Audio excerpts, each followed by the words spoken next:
your family accept you as gay?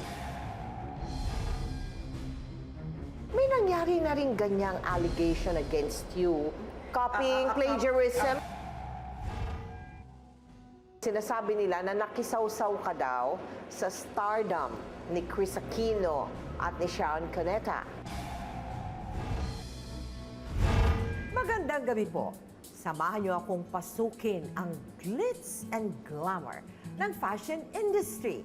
At isa sa mga pangalang nangingibabaw pag pinag-usapan ang Philippine fashion ay ang pangalang Raymond Joseph Laurel. Mas kilala natin sa pangalang Raho Laurel. Kaya't hali kayo, samahan niyo ako. Pasukin natin ang bahay ng fashion guru na si Raho Laurel dito sa Powerhouse.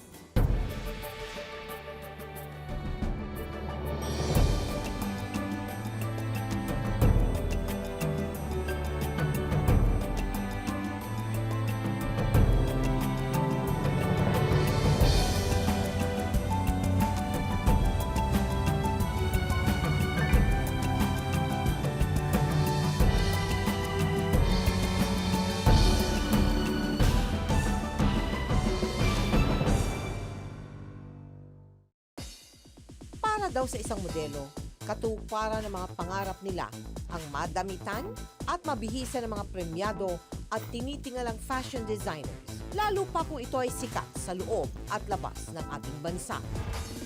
At sa mga fashion shows at runway, ang mga katagang grandiosa, one of a kind at breathtaking. Iisa ang pangalang na ikakabit dito. Si Raho Laurel.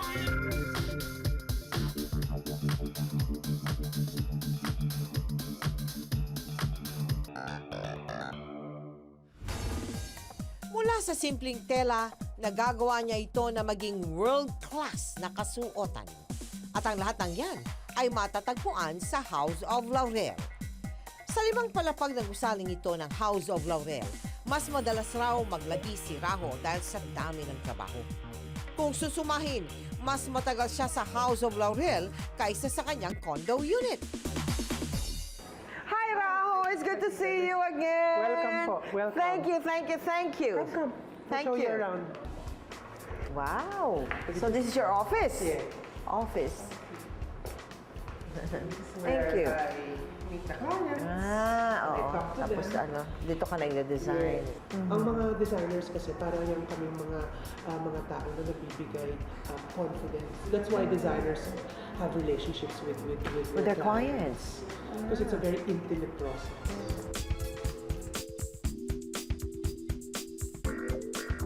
Paano ka napunta dito sa, how would you call it, designing? My grand aunt founded the Repertory Philippines, si Celia Diaz Oh, Laurel. yes. Ako po ay, I'm proud to say, I was the same batch as Lea Salonga. as Mem in Xiao, Repertory? Talaga? So we were both child actors. Oo. I was a child actor at that time. Pero ang manghang-mangha ako, hindi sa harap ng entablado, kung hindi dun sa costume department. So, sarap na sarap po ako sa tunog ng taffeta, sa tunog ng the rustling of the fabrics.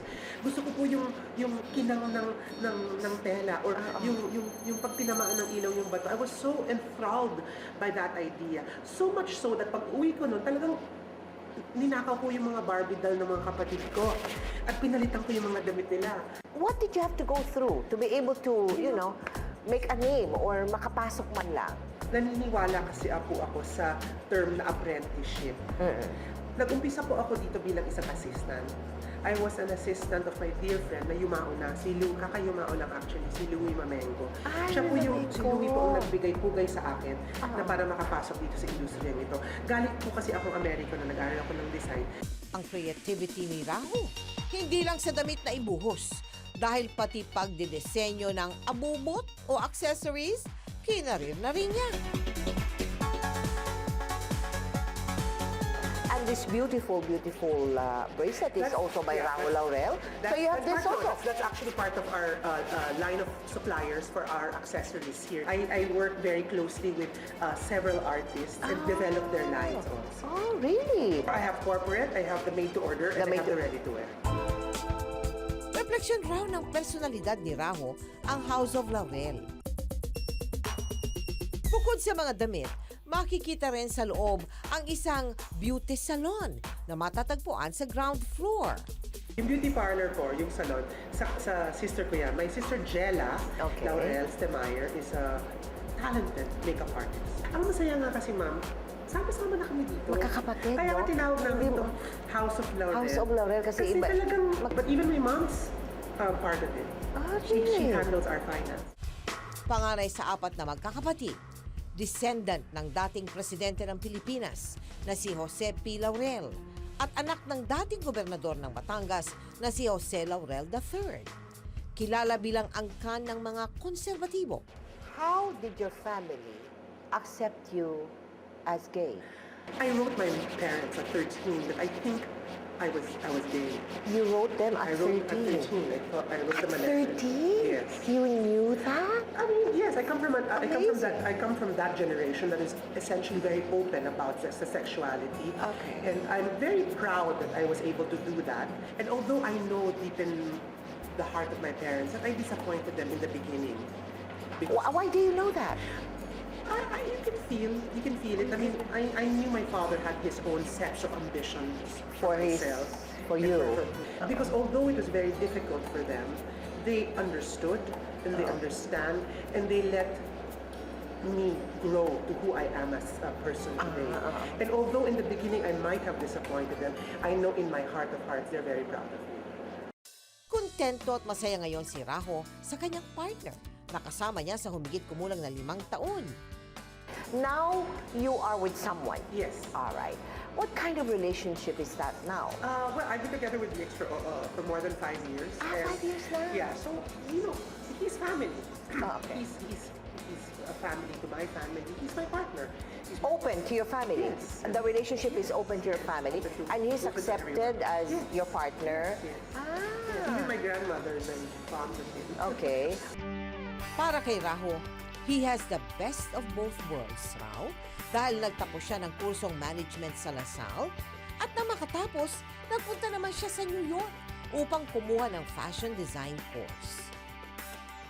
Napagsama niya ang kanyang pagiging fashion designer at pagiging business-minded. Pero may isang bagay na hindi pa nakaka-graduate si Raho at iyon ay ang pagmamahal niya sa mga libro. So I've been collecting these Vogue magazines since I was probably 13. At gusto mong to be featured in Vogue, ha? Talaga, ha? This is my Lola. She is so Yeah. beautiful. And these are the books. So what happens is dito ako nag-iisip, and these are my mood boards and my sketches. I'm very proud of my book collection because, I believe that knowledge para sa akin ang pinaka-isang malaking yaman. Sabi nga ng tatay ko wala akong maibibigay sa iyo kundi ang magandang pangalan at iyong edukasyon.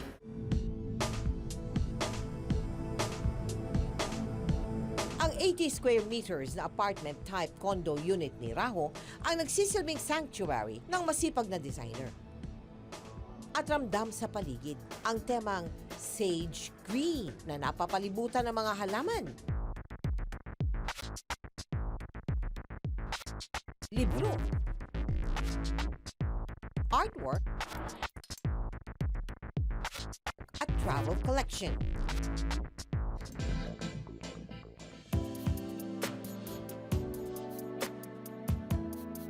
Why a condo?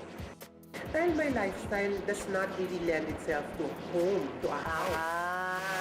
Kasi parating kang wala naman sa bahay, ganon. You're always out. Actually, ang opisina ko, yan ang parang bahay ko. Kasi talagang from 7:30, 8 o'clock, nandyan na ako hanggang... my house is really To sleep, to sleep. and but to it- rest. But it's also my refuge. It's not small, and it is so organized.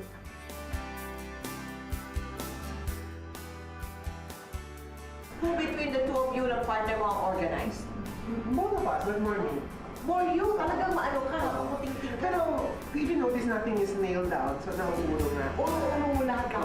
The views is really what I love the most. Lots of green.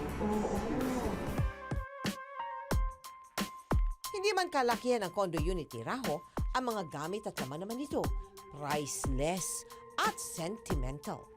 But what in your place Yes. is the most valuable? Nung nag-graduate po ako nung high school, tinanong ng mama at papa ko, anong gusto mo for your high school For present? oh. Sabi ko, Ma, can I have the Ben cab? If you notice, there's lots of little arts on the walls. I mean, that's what I only collect Filipino artists. Sa bahay, makikita niyo yung collection ko ng mga paintings at art pieces that through the years have been very... Malaking painting doon. That's by Lau Liambien. Ang maganda doon, nung una ko siyang nakita, hindi ko po siya ma-afford. So ang ginawa ko, binili ko lang yung Bakit postcard. magkano noon? Naku, noon, 200,000 noon. Hindi mo ma-afford yung 200,000. Ma-afford yung Okay. 200,000 na yun. So ang binili ko lang, yung postcard. Okay. Tapos dinikit ko yan sa aking banyo. So araw-araw habang naghugas ako ng baka, nagsisipilyo ako, nakikita ko siya. Nakikita mo and then? Tapos, my best friend who decorated my apartment finally said, I have the perfect painting for you. Take a look at it. Dila niya yung painting doon. Nanginig po ako dahil sabi ko, oh my God. It was the painting. Daliang Pero nakakatawa doon, hindi ko pa rin siya ma-afford. Pero sa sinabi it was for sale! Oo, hindi ko pa rin siya Dinala ma-afford. sa'yo Dinala for- sa akin para ibenta. O mahal na, hindi na 200. Mas Siyempre, tumaas na yun. Oo. Tapos, kinento ko dun sa dealer yung storya. At siguro natuwa yung dealer. So, binigyan niya po ako ng installments. Umiikot man sa mundo ng fashion at arts ang buhay ni Raho. Simple pa rin daw siya kung mamuhay. Hindi material na kagamitan ng luho niya, kundi ang pagbabiyahe sa loob at labas ng ating bansa. How many times do you travel in a year? I offer myself one big trip once a year. And one then big little trips in between, invariably. May sakit po yata akong tawag nun sa akin, itchy feet. Itchy feet. You want to Oo, go gusto ko. out. What do you say to this sa sinasabi nila na nakisawsaw ka daw sa stardom ni Chris Aquino at ni Sharon Cuneta? I used to do the clothes of Chris Aquino and Sharon Cuneta, and for that I'm very grateful. For that I feel that I was very blessed. But in order to say that I rode to their fame, I think that's unfair. Hindi naman siguro dahil lang naman dahil ginamitan ko sila, sisikat na ako. Para sa akin po naman, trabaho lang naman po yan. How would you compare you noon, beginning, and dito sa level mo na ngayon? What are the things that changed in your life? I may be a designer, loving luxurious things, but I'm actually a very, very simple person in terms of the things that I like. Nakakatawa nga kasi pag nakikita ako ng mga tao, like my partner said, wala ka na ibang shirt, yan na lang at yan ang ginagamit mo. Sabi ko, but this is what I like. I have maybe 14 pieces of this. Araw-araw yan lang at ginagamit. Ilan? 14 pieces of one shirt? Yes, of the same thing. Wow! Itong shirt na to, I have... Yan, that's the one? Kasi once a week lang po kami papalabas. So, syempre.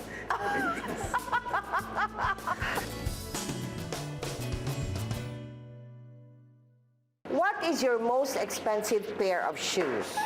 English loafers called Churches. Churches? Churches. Okay. It's an old brand Which you can buy only in London. But I think they have it all over Europe. Po. All over Pero Europe. nabili ko yun sa sa outlet. Pero medyo mahal po kasi Medyo siya. mahal. O magkano yun? 200 euros. 200 euros. Di naman mahal yun eh. Sa level mo, hindi mahal yun eh. Mahal na po yun. What about jewelry? What is your most expensive Itong relo ko lang, this is my Panerai watch. 3 taon ko itong pinag-isipan. Bakit naman? Magkano ba yan? $6,000.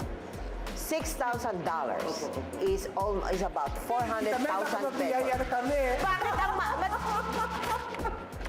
Ano bang mahal dyan? Bakit ang mahal niyan? It's top of the line. I just love it. It's a titanium steel, and but as I said, 3 taon ko itong pinag-isipan. Tapos nung nakita ko sa Florence, tumawag pa ako sa kapatid ko. Sabi ko, ano, bibilin ko na ba? Sabi ko, ako, bilhin mo na yan. Sabi ko, sige, baka hindi tanggapin yung credit card. Tawagan mo ng bangko. If you notice, lots of my friends, bakit maraming animals?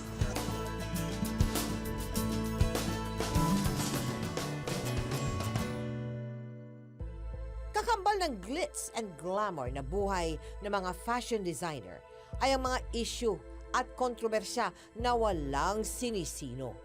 Baguhan man o batikan na, parang butas ng karayom din na dumaan sa ilang mabibigat na intriga at kontrobersya si Raho Laurel.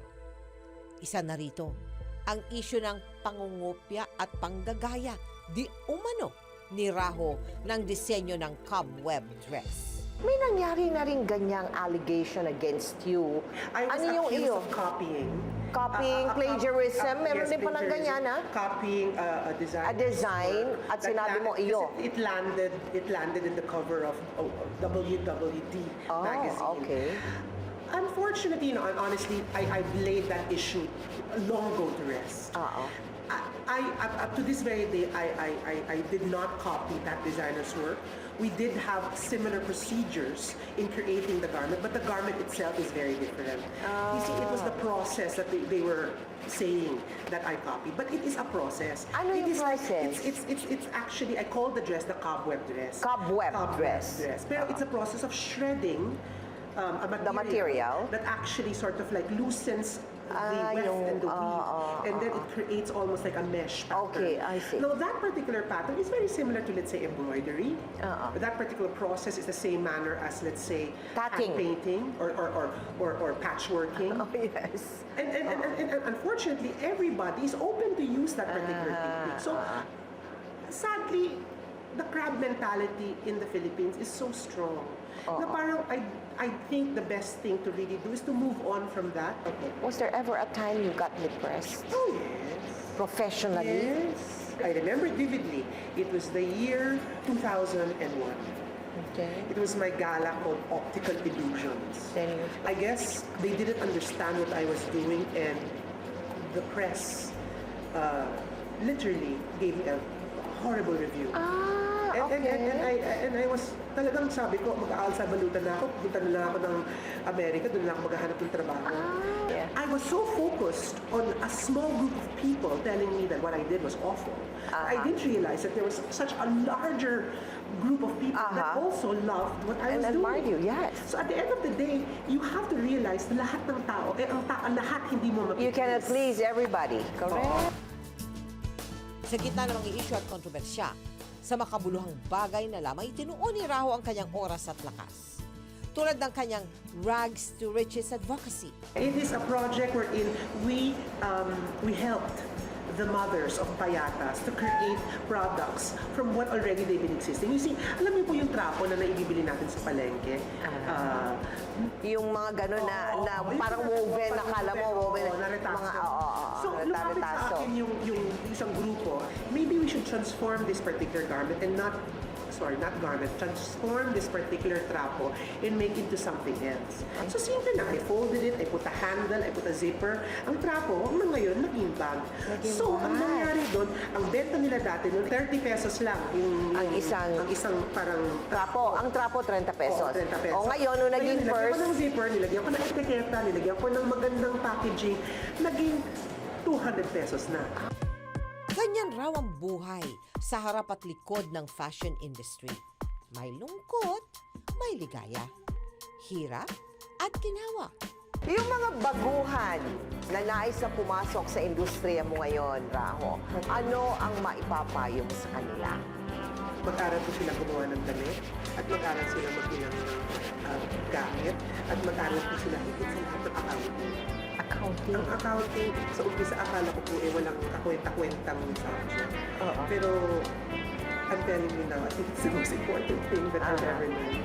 Because creativity and talent can only take you so far. But you need a proper mind of business in order to really succeed. So, ang payo ko, mag-aral ko sila mo.